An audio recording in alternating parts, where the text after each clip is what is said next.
Doctor Mohan Varghese ഇവിടെ രണ്ട് പ്രധാനപ്പെട്ട കാര്യങ്ങളാണ് ഉന്നയിക്കുന്നത്.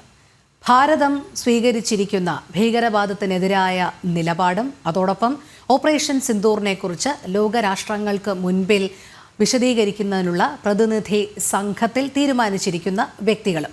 അത് കഴിഞ്ഞ ദിവസങ്ങളിലൊക്കെ തന്നെ ചർച്ചയായതാണ്. കോൺഗ്രസ് നിർദ്ദേശിച്ച പേരുകൾ മാറ്റേണ്ടി വന്നു. കാരണം ആരോപണ വിധേയരായിട്ടുള്ളവർ വരെ അതിൽ ഉണ്ടായിരുന്നു.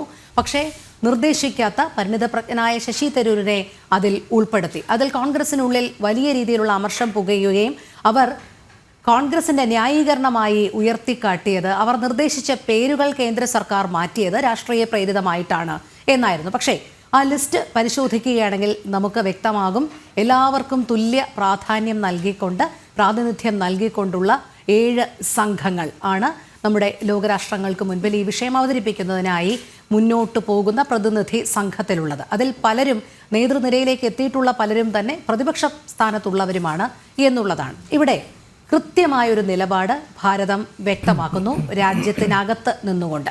ഇതോടൊപ്പം തന്നെ നമുക്ക് ഈ വിഷയത്തോടൊപ്പം തന്നെ ചർച്ച ചെയ്യേണ്ട മറ്റൊരു കാര്യം കൂടി, വളരെ സുപ്രധാനമായ ഒരു നീക്കത്തിലേക്കാണ് കഴിഞ്ഞ ദിവസം ഭാരത സർക്കാർ കടന്നിരിക്കുന്നത്.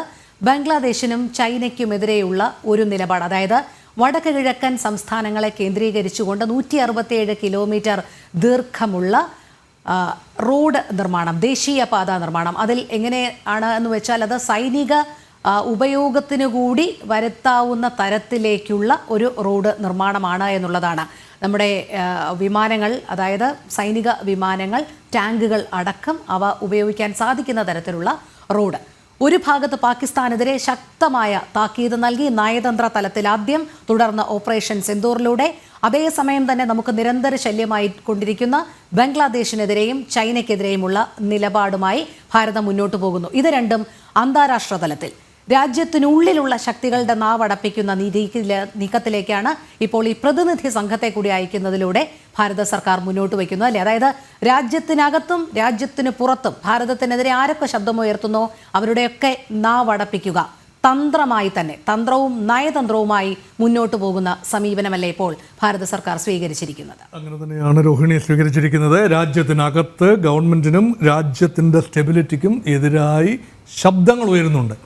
ആ ശബ്ദങ്ങൾക്ക് മറുപടി, ന്യായമായ രീതിയിലുള്ള വിശദീകരണങ്ങളും മറുപടികളും പ്രവൃത്തികൾ കൊണ്ട് കാട്ടേണ്ടതാണ്. അതാണിപ്പോൾ സൂചിപ്പിച്ച റോഡ് നെറ്റ്വർക്ക്.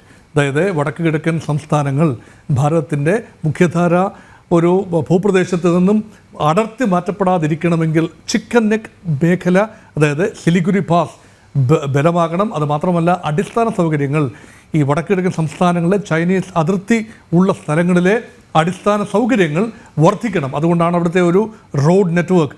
ചൈന അതിർത്തിക്കപ്പുറത്ത് ഈ ദക്ഷിണ ടിബറ്റൻ മേഖലയിൽ, കിഴക്കൻ ടിബറ്റൻ മേഖലയിലൊക്കെ റോഡ് നെറ്റ്വർക്കിൻ്റെ വ്യാപകമായ കൺസ്ട്രക്ഷനാണ് ചൈനയുടെ ഭാഗത്തുണ്ടാകുന്നത്. തത്തുല്യമായ രീതിയിൽ ഭാരതത്തിലും കൺസ്ട്രക്ഷൻ ഉണ്ടാകുന്നു എന്നത് ആഭ്യന്തരമായി നമ്മുടെ തയ്യാറെടുപ്പുകളെ സൂചിപ്പിക്കുന്നു. അതോടൊപ്പം തന്നെ വൈദേശികമായി ഭാരതത്തെ ഒന്നുകൂടി റീപൊസിഷൻ ചെയ്യേണ്ടതുണ്ട്. ഭാരതത്തിൻ്റെ അടിസ്ഥാന നയങ്ങളിൽ മാറ്റം വന്നിട്ടില്ല എന്നത് നിസ്സംശയം പറയാം.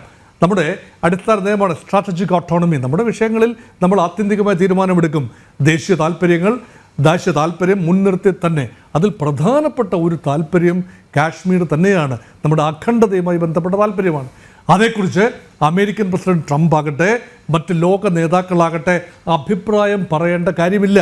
അഭിപ്രായം പറഞ്ഞതിന് ശേഷം ഡാമേജ് കൺട്രോളിന് വേണ്ടി ഓടി നടക്കുന്നതിനേക്കാൾ നല്ലത് നമ്മുടെ നയം വിദേശ രാജ്യങ്ങളെ ഔപചാരികമായി തന്നെ രാജ്യത്തിൻ്റെ ഗവൺമെൻറ് അല്ല, മറിച്ച് സർവകക്ഷി സംഘം, ഇത് രാജ്യത്തിൻ്റെ ജനതയുടെ, ഭൂരിപക്ഷ ഗവൺമെൻറ് മാത്രമല്ല ജനതയുടെ മൊത്തം ശബ്ദമാണ്, നയമാണ്, ഇതറിയിക്കുക. അങ്ങനെയാണെങ്കിൽ കാശ്മീരിനെ കുറിച്ച് ഡൊണാൾഡ് ട്രംപ് ഒരു വാക്ക് പറഞ്ഞല്ലോ, കാശ്മീർ പ്രശ്നം പരിഹരിക്കണമെങ്കിൽ ഞാൻ വേണമെങ്കിൽ 2 രാജ്യങ്ങൾക്കും ഇടയിൽ മധ്യസ്ഥത വഹിച്ചു കൊള്ളാം എന്ന് പറഞ്ഞാൽ നമ്മൾ ആവശ്യപ്പെട്ടില്ലല്ലോ. മധ്യസ്ഥത എന്ന വിഷയം അവിടെ ഉന്നയിക്കുന്നില്ല. കാരണം ഇത് കാശ്മീർ ഇന്ത്യയുടെ അവിഭാജ്യ ഘടകമാണ്. അത് ഉഭയകക്ഷി അടിസ്ഥാനത്തിലോ അല്ലെങ്കിൽ മൾട്ടിലാറ്ററൽ എഗ്രിമെൻ്റ് അനുസരിച്ചോ അതുമല്ലെങ്കിൽ തേർഡ് പാർട്ടി മീഡിയേഷനിലോ പരിഹരിക്കേണ്ട വിഷയമൊന്നും അവിടെ ഇല്ല. പക്ഷേ നമുക്ക് ചില വിഷയങ്ങളുണ്ട് ഉഭയകക്ഷി അടിസ്ഥാനത്തിൽ പാകിസ്ഥാനുമായി സംസാരിക്കാൻ പാക് അധിനിവേശ കാശ്മീരിൻ്റെ വിഷയമുണ്ട്, അതിർത്തി കടന്നു വരുന്ന ഭീകരതയുണ്ട്, പാകിസ്ഥാൻ ഉള്ളിൽ നിന്ന് തന്നെയുള്ള ചില സമ്മർദ്ദങ്ങളുണ്ട്. സംസാരിക്കാവുന്നതേ ഉള്ളൂ. ഈ കാര്യം വിദേശ രാജ്യങ്ങളെ ബോധ്യപ്പെടുത്തണം. 1. 2, വിദേശ രാജ്യങ്ങൾ പലപ്പോഴും ഈ ടെറർ ഫണ്ടിങ് ഒരു ഗ്ലോബൽ നെറ്റ്വർക്കിൻ്റെ ഭാഗമാണ്. ആ ഫണ്ടിങ് എന്ന് പറയുന്നത് അനൗപചാരികമായി വരുന്ന കടത്തിക്കൊണ്ടുവരുന്ന പണവും ഔപചാരികമായി തന്നെ IMF ഉൾപ്പെടെയുള്ള ഡോണർ ഏജൻസിയിൽ നിന്നും വരുന്ന പണവുമുണ്ട്. ആ പണം എങ്ങനെയാണ് തീവ്രവാദ നെറ്റ്വർക്കിലേക്ക് ഉപയോഗിക്കപ്പെടുന്നത്? ഇപ്പോൾ കഴിഞ്ഞ ദിവസം വന്ന റിപ്പോർട്ടുകൾ നോക്കൂ. ഈ മൗലാന മസൂദ് അസറിൻ്റെ, അതായത് ജെയ്ഷെ മുഹമ്മദിൻ്റെ ഫൗണ്ടർ മസൂദ് അസറിൻ്റെ കുടുംബാംഗങ്ങളിൽ 14ഓളം പേർ, പിന്തുണക്കാരും കുടുംബാംഗങ്ങളും മുറിഡ്ഖെ ആക്രമണത്തിൽ മരണപ്പെട്ടു. അവരുടെ ശവസംസ്കാര വേളയിലൊക്കെ പാകിസ്ഥാൻ സൈന്യത്തിൻ്റെ വലിയ സാന്നിധ്യം കണ്ടു. അതിൻ്റെ ഫോട്ടോഗ്രാഫുകൾ തെളിവായുണ്ട്. അതുമാത്രമല്ല, കൊല്ലപ്പെട്ടവർക്ക് 1 കോടി രൂപ വീതം പ്രഖ്യാപിച്ചിരിക്കുകയാണ് സഹായധനം. അപ്പം ഭീകരരുടെ ഫാമിലിക്ക് അത്രയും തുക ധനസഹായമായി നൽകുന്നതുൾപ്പെടെ പരിഗണിക്കുമ്പോൾ ഈ പണം എവിടെ നിന്ന് വന്നു? പാകിസ്ഥാന് ലഭിക്കുന്ന സഹായങ്ങൾ എങ്ങനെയാണ് ദുരുപയോഗപ്പെടുത്തുന്നത്? 2008 മുംബൈ ഭീകരാക്രമണത്തിന് ശേഷം ഇതുപോലെയൊരു സർവകക്ഷി സംഘം വിദേശ രാജ്യങ്ങൾ സന്ദർശിച്ച് ഈ കാര്യങ്ങൾ വിശദീകരിക്കുകയുണ്ടായി. അതിൻ്റെ ഭാഗമായിട്ടാണ് പാകിസ്ഥാനെ അന്ന് ഫൈനാൻഷ്യൽ ആക്ഷൻ ടാസ്ക് ഫോഴ്സിൻ്റെ ഗ്രേ ലിസ്റ്റിൽ പെടുത്തിയത്.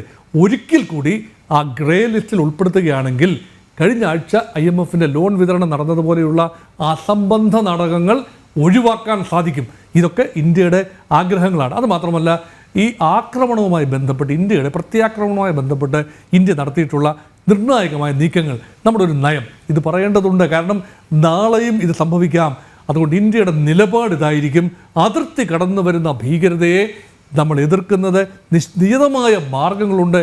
ആ ഒരു കാര്യം അന്താരാഷ്ട്ര സമൂഹത്തെ ബോധിപ്പിക്കേണ്ടതുണ്ട്. കാരണം ഈ വിഷയം അന്താരാഷ്ട്ര മനുഷ്യാവകാശ സമിതിയിൽ വരും, ഇത് ജനറൽ അസംബ്ലിയിൽ വരും, ഇത് സെക്യൂരിറ്റി കൗൺസിലിന് വിഷയമായി വരും.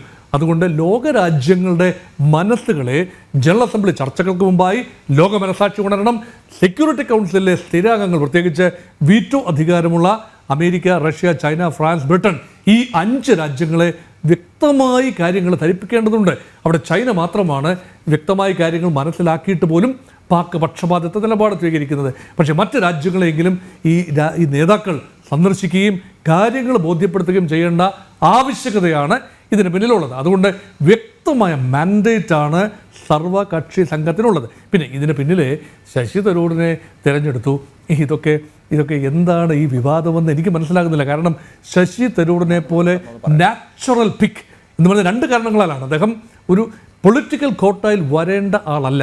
കോൺഗ്രസ്സുകാരനാണെങ്കിലും BJPക്കാരനാണെങ്കിലും സ്വതന്ത്ര MP ആണെങ്കിലും ശശി തരൂർ ഔപചാരികമായി പാർലമെൻറ്റിൻ്റെ വിദേശകാര്യ സ്റ്റാൻഡിംഗ് കമ്മിറ്റിയുടെ അധ്യക്ഷനാണ്. എക്സ് ഒഫീഷ്യോ ആയി തന്നെ അദ്ദേഹം ഒരു വിദേശ സംഘം പര്യടനം നടത്തുന്നുവെങ്കിൽ പാർലമെൻറ്റിൻ്റെ സ്റ്റാൻഡിംഗ് കമ്മിറ്റി ചെയർമാൻ ഇല്ലാതെ എന്ത് സന്ദർശനമാണ് പാർലമെൻറ്റ് അംഗങ്ങൾ നടത്തുക? അപ്പോൾ അത് ശശി തരൂർ സ്വാഭാവികമായിട്ട് പിക്ക് ചെയ്യേണ്ടതാണ്. അതുപോലെ തന്നെ സ്വാഭാവികമായി പിക്ക് ചെയ്യപ്പെട്ട ആളുകൾ തന്നെയാണ് മറ്റുള്ളവർ. മറ്റ് പാർട്ടികൾ അയച്ച ആളുകൾ, അവരെ സർവാത്മന സ്വീകരിക്കപ്പെട്ടു. കോൺഗ്രസിൻ്റെ 4 പ്രതിനിധികൾ എന്തുകൊണ്ട് സ്വീകരിക്കപ്പെട്ടില്ല? ആനന്ദ് ശർമ്മയുടെ പേര് സ്വീകരിക്കപ്പെട്ടു എന്നാണ് മനസ്സിലാക്കുന്നത്. മറ്റ് 3 പേർ, അതിൽ ഒരാൾ ഗൊഗോയ്, രഞ്ജൻ ഗൊഗോയ് അല്ലോ, ഗൗരവ് ഗൊഗോയ്, അതായത് തരുൺ ഗൊഗോയുടെ മകൻ ഗൗരവ് ഗൊഗോയ്, അദ്ദേഹത്തിൻ്റെ വൈഫിന് പാകിസ്ഥാനിൽ ചില കൺസൾട്ടൻസി വർക്കുകൾ ഉണ്ടായിരുന്നു എന്നത് ചരിത്രപരമായ വസ്തുതയാണ്. അപ്പോൾ പാകിസ്ഥാൻ്റെ പേറോളിൽ ഉണ്ടായിരുന്ന ഒരാളുടെ ഭർത്താവ്, പ്രത്യേകിച്ച് പാകിസ്ഥാനിൽ 15 ദിവസം ആതിഥ്യമരളി താമസിച്ച ഒരാൾ എങ്ങനെയാണ് ഈ പ്രതിനിധി സംഘത്തിൻ്റെ ഭാഗമാകുക എന്ന ഒരു ചോദ്യം BJP കേന്ദ്രങ്ങളിൽ നിന്ന് ഉയർന്നു. സ്വാഭാവികമാണ്. അതുപോലെ തന്നെ ഈ കർണാടകത്തിൽ നിന്നുള്ള ഒരു കോൺഗ്രസ് MP, അദ്ദേഹത്തിൻ്റെ ഒരു ക്രെഡൻഷ്യൽസിനെ കുറിച്ചും അദ്ദേഹത്തിൻ്റെ അനുയായികൾ വലിയ തോതിൽ പാകിസ്ഥാൻ അനുകൂല മുദ്രാവാക്യങ്ങൾ മുഴക്കിയതായി ആരോപണം നിലനിൽക്കുന്ന സാഹചര്യത്തിൽ ഇദ്ദേഹത്തിൻ്റെയൊക്കെ ഇൻക്ലൂഷനെ കുറിച്ചുള്ള ന്യായമായ സംശയങ്ങളുണ്ടായി എന്നത് സ്വാഭാവികമാണ്. പക്ഷേ കോൺഗ്രസ് തീർച്ചയായും അങ്ങനെ ഉണ്ടെങ്കിൽ വേറൊരു ലിസ്റ്റ് കൊടുക്കാവുന്നതാണ്. കോൺഗ്രസ് കൊടുക്കുന്ന ലിസ്റ്റ് അതേപോലെ അംഗീകരിക്കപ്പെടുകയോ അല്ലെങ്കിൽ ചെറിയ മാറ്റങ്ങളോട് അംഗീകരിക്കപ്പെടുകയോ ചെയ്യാവുന്നതാണ്. പക്ഷേ കുറച്ചുകൂടി കൺഫ്യൂഷൻ ഒഴിവാക്കാൻ, കുറച്ചുകൂടി ആഴത്തിലുള്ള ചർച്ചകൾ അല്ലെങ്കിൽ ഒരു സർവകക്ഷി സമ്മേളനം തന്നെ കൂടിയതിന് ശേഷം വേണമെങ്കിൽ ഒരു പാർലമെൻറ്റ്, പ്രതിപക്ഷം ആവശ്യപ്പെട്ടതുപോലെ ഒരു പാർലമെൻറ്റ്, സ്പെഷ്യൽ പാർലമെൻറ്റ് സമ്മേളനം കൂടി കാര്യങ്ങൾ വിശദീകരിച്ച് അവിടെ വെച്ച് ഉണ്ടാകുന്ന ധാരണയനുസരിച്ച് ഒരു ടീമായിരുന്നുവെങ്കിൽ ഈ വിവാദങ്ങളെല്ലാം ഒരു പരിധിവരെ ഒഴിവാക്കാമായിരുന്നു എന്ന് എനിക്ക് തോന്നുന്നു. എന്നിരുന്നാലും ഇപ്പോൾ എത്തപ്പെട്ട ഈ 40ഓളം അംഗങ്ങൾ 7 ടീമുകളിൽ ടീം ക്യാപ്റ്റന്മാരെ വന്നവരെ നോക്കൂ. 3 പേര് പിന്നെ ഇന്ത്യ മുന്നണിക്കാരാണ്. ശശി തരൂർ ഉൾപ്പെടെ കോൺഗ്രസ് നേതാവാണ്, ഒരു ടീമിൻ്റെ ക്യാപ്റ്റനാണ്. കരുണാനിധിയുടെ മകൾ കനിമൊഴി മറ്റൊരു ടീമിൻ്റെ ക്യാപ്റ്റനാണ്. അതുപോലെ ശരത് പവാറിൻ്റെ മകൾ സുപ്രിയ സുലെ NCP മറ്റൊരു ടീമിൻ്റെ ക്യാപ്റ്റനാണ്. അതുപോലെ രവിശങ്കർ പ്രസാദ് BJPയുടെ നേതാവാണ്. പിന്നെ ഘടകകക്ഷികളുടെ നേതാക്കന്മാർ ശിവസേനയുടെ പിന്നെ ഷിൻഡെയുടെ മകൻ നേതാവ് ശ്രീകാന്ത് ഷിൻഡെ, അതുപോലെ ജനതാദൾ യുണൈറ്റഡ് ബീഹാറിലെ ഒരു നേതാവ് സഞ്ജയ് ഝാ. അപ്പോൾ ഇവരെല്ലാം തന്നെ ഉൾപ്പെട്ടു. അപ്പോൾ അതുകൊണ്ട് 2 BJP നേതാക്കളും BJPയുടെ ഘടകകക്ഷികളായ 2 നേതാക്കളും 2 പാർട്ടികളുടെ നേതാക്കളും 3 INDA കക്ഷികളുടെ നേതാക്കളും എല്ലാം ചേർന്ന ഒരു വിതരണ സംവിധാനം പ്രക്രിയ അവിടെ ഉണ്ടായി എന്നത് ശുഭോദർക്കമായ ഒരു കാര്യമാണ്. ഇത് ഇന്ത്യയുടെ ഒരു ക്രോസ് സെക്ഷനാണ്. അതുമായി ബന്ധപ്പെട്ട കല്ലുകടികൾ വളരെ അൺഫോർച്ചുനേറ്റാണ്. കാരണം ഇങ്ങനെയുള്ള വിവാദങ്ങൾ ഉണ്ടാകുമ്പോഴാണ് അയൽ രാജ്യം ശ്രദ്ധിക്കുന്നത്. കാരണം ഇവിടെ ആഭ്യന്തരമായി ഇന്ത്യക്കുള്ളിൽ ഒരു യോജിപ്പില്ല എന്ന ധാരണ ഉണ്ടാകുന്നത് ഇന്ത്യയുടെ താല്പര്യത്തിന് ശരിയല്ല. പക്ഷേ ഒരിക്കലും ഈ ടീം സെറ്റായി. ഇപ്പോൾ കോൺഗ്രസ് ഇന്ന് വളരെ വളരെ വളരെ പ്രതീക്ഷാനിർഭരമായ ഒരു തീരുമാനമാണ് എടുത്തിരിക്കുന്നത്. കോൺഗ്രസ് എതിരല്ല. ഈ കോൺഗ്രസ് നോമിനീസ് പിന്നെ സെലക്ട് ചെയ്യപ്പെട്ട നോമിനീസിനെ ഇപ്പോൾ ഔപചാരികമായി യാത്ര തിരിക്കുന്ന സംഘത്തിൻ്റെ അംഗങ്ങൾക്ക് കൈവീശി ഒരു അനുവാദം കൊടുക്കുന്ന ഒരു കാഴ്ചയും കണ്ടു. അതുകൊണ്ട് സുഗമമായി ഈ പ്രവർത്തനം മുന്നോട്ട് പോകും എന്ന് തന്നെയാണ് പ്രതീക്ഷ. ശ്രീ ഡോക്ടർ മോഹൻ വർഗീസ്, താങ്കൾ ഇപ്പോൾ പറഞ്ഞു, ഇപ്പോൾ നിലവിൽ കോൺഗ്രസ് അനുമതി നൽകിയിട്ടുണ്ട് എന്നുള്ളത് അത് ഒരുപക്ഷെ വിവാദങ്ങളെ ഭയന്നിട്ടല്ലേ? കാരണം ശശി തരൂരിനെ എന്തുകൊണ്ട് ഒഴിവാക്കി എന്നുള്ളൊരു വലിയ ചോദ്യം ഉയർന്നപ്പോൾ തന്നെ കോൺഗ്രസ് പ്രതിരോധത്തിലാകുന്ന കാഴ്ച നമ്മൾ കണ്ടതാണ്. അത് മാത്രമല്ല, കൊടുത്തിട്ടുള്ള 4 പേരുകളിൽ ആനന്ദ് ശർമ്മയെ ഉൾപ്പെടുത്തിയിട്ടുണ്ട്. മറ്റ് 2 പേർ ഗൗരവ് ഗൊഗോയും സയ്യിദ് നസീർ ഹുസൈനും എന്തുകൊണ്ടാണ് ഒഴിവാക്കപ്പെട്ടത് എന്നുള്ളതിനും കാരണങ്ങളുണ്ട്. അതോടൊപ്പം തന്നെ കോൺഗ്രസിൻ്റെ മറ്റൊരു പ്രതിനിധി കൂടി ഇതിൽ ഉൾപ്പെട്ടിട്ടുണ്ട്, അതെ, അമർ സിംഗ്. അതോടൊപ്പം നമുക്കറിയാം നേരത്തെ ഉണ്ടായിരുന്ന ഒരു വ്യക്തി കൂടി, സൽമാൻ ഖുർഷിദ് കൂടി ഇതിനകത്ത് ഉൾപ്പെട്ടിട്ടുണ്ട് എന്നുള്ളതാണ്. അപ്പോൾ ഇതിൽ രാഷ്ട്രീയമാണ് കേന്ദ്ര സർക്കാർ ലക്ഷ്യം എന്ന് കോൺഗ്രസ് ഒരു ആരോപണം ഉന്നയിക്കുന്നു. അത് എന്തിനായിരുന്നു? അത്തരം ഒരു ആരോപണം ഉന്നയിച്ചതിന് ശേഷം ഇതിനെ ന്യായീകരിക്കാൻ ശ്രമിച്ചത് എന്തിനായിരുന്നു? ഇവിടെ രോഹിണി, ചില ടൈമിംഗ് സംബന്ധിച്ച ചില ആശയക്കുഴപ്പങ്ങൾ ഉണ്ടായി എന്നത് വ്യക്തമാണ്. ഇവിടെ ശശി തരൂരിൻ്റെ പേര് ദിവസങ്ങൾക്ക് മുൻപ് തന്നെ ഇങ്ങനെയൊരു പ്രതിനിധി സംഘത്തിൽ ഉണ്ടാകും എന്ന് റൂമേഴ്സ് ഉണ്ടായിരുന്നു. അത് സ്വാഭാവികം, ഞാൻ നേരത്തെ പറഞ്ഞതുപോലെ നാച്ചുറൽ പിക്ക് എന്ന രൂപത്തിലാണ്. ഇപ്പോൾ കേട്ട പേരുകളെല്ലാം തന്നെ കോൺഗ്രസിനോട് ഔപചാരികമായി ആവശ്യപ്പെട്ടതിന് ശേഷം ഏതാനും മണിക്കൂറുകൾക്ക് ശേഷമാണ് രാഹുൽ ഗാന്ധിയോട് സംസാരിക്കുക. കിരൺ റിജ്ജു പിന്നെ പാർലമെൻ്ററി കോൺഗ്രസിൻ്റെ നേതാക്കളുമായി സംസാരിക്കുന്നു, പാർലമെൻ്ററി കാര്യമന്ത്രി. കോൺഗ്രസ് ഔപചാരികമായി ലിസ്റ്റ് കൊടുക്കുന്നു. അതിന് മുൻപ് തന്നെ ശശി തരൂരിൻ്റെ പേര് ഫ്ലോട്ടഡായി. വേണമെങ്കിൽ കോൺഗ്രസിന് അന്നേരം തന്നെ മുഖം രക്ഷിക്കുന്നതിൻ്റെ ഭാഗമായി ശശി തരൂരിനെ ഉൾപ്പെടുത്തി തന്നെ ഔപചാരിക ലിസ്റ്റ് കൊടുക്കാമായിരുന്നു. അതുണ്ടായില്ല എന്ന് പറയുന്നത് എന്തുകൊണ്ടാണ് സംഭവിച്ചത് എന്ന് അറിയില്ല. ഇനി ഒരു ചോദ്യം അവിടെ അവശേഷിക്കുന്നു. ഇങ്ങനെയുള്ള ഈ ടൈമിങ്ങുമായി ബന്ധപ്പെട്ട ആശയക്കുഴപ്പമൊന്നും ഇല്ലായിരുന്നു എന്ന് ധരിക്കുക. അങ്ങനെയെങ്കിൽ തരൂരിൻ്റെ പേര് കോൺഗ്രസിൻ്റെ ലിസ്റ്റിൽ ഉണ്ടാകുമായിരുന്നോ എന്ന ഒരു വലിയ ചോദ്യമുണ്ട്. അങ്ങനെ ഉണ്ടായിട്ടില്ല എങ്കിൽ അതിനർത്ഥം കോൺഗ്രസ് പാർട്ടിക്ക് ഈ ഹോഴ്സസ് ഫോർ കോഴ്സസ് എന്ന രീതിയിൽ ഉചിതരായ കുതിരകളെ യഥാർത്ഥ പന്തയത്തിന് അണിനിർത്താൻ കഴിയുന്നില്ല എന്ന് കരുതേണ്ടി വരും. ഇപ്പം ഇവിടെ ഇതിനകത്ത് കൺഫ്യൂഷൻ വേണമെങ്കിൽ കോൺഗ്രസിന് പറയാം. കാരണം BJP ഏകപക്ഷീയമായി സെലക്ട് ചെയ്തു, അതുകൊണ്ട് അത് ഒഴിവാക്കി ഞങ്ങൾ മറ്റു പേരുകൾ സജസ്റ്റ് ചെയ്തു എന്ന് വേണമെങ്കിൽ പറയാം. പക്ഷേ സെലക്ട് ചെയ്ത 2 പേരുകൾ ആരോപണ വിധേയരാകുമ്പോൾ ഇത് ദേശീയ സുരക്ഷയുടെ വിഷയമാണ്.